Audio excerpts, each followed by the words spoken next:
Hello, I'm Dan Rothwell, and this is the inauguration of video presentations that I'm going to be making on politics and communication.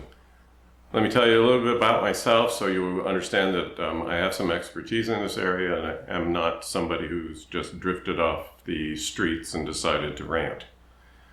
For 47 years, I was a college professor of communication studies. I taught at 5 different universities and colleges. And I have written a number of essays, dozens actually, on Daily Kos. I've participated in 4 demonstrations in opposition to what is going on in our country and with the Trump administration.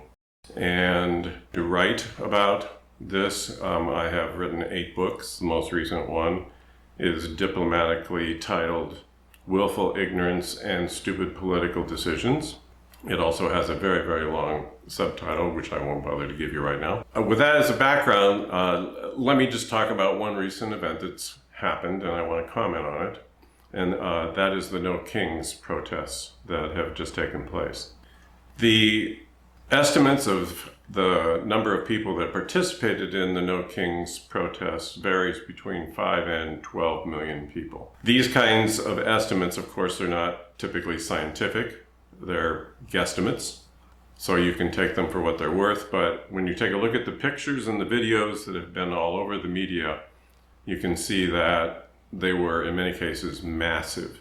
And in fact, one estimate was that in Boston alone, there were 1 million people who participated on that particular event.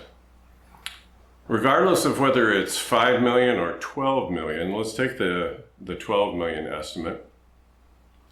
That represents only 4.5% of the total number of eligible voters in America. So while it, I think, is impressive that 12 million people possibly participated in the No Kings protest on Saturday, it still, from my perspective, shows that we haven't quite grasp the seriousness as a country of what is going on with the Trump administration.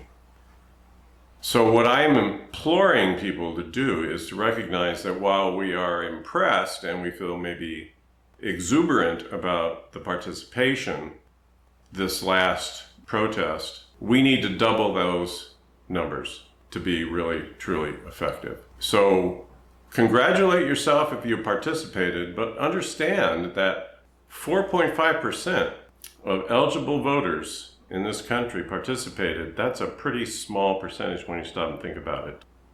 And when you also understand that 89 million registered voters in the United States did not vote in the 2024 presidential election, and that was more than the total number of votes that either candidate received, either Harris or Trump, you recognize that we still have a long ways to go to impress upon the American public the seriousness of what's occurring to the threat to our democracy here in the United States. So all I'm asking you to do is not to be some kind of superhero. I'm not asking you to try to have some kind of superpower. I don't expect you to have some kind of cape.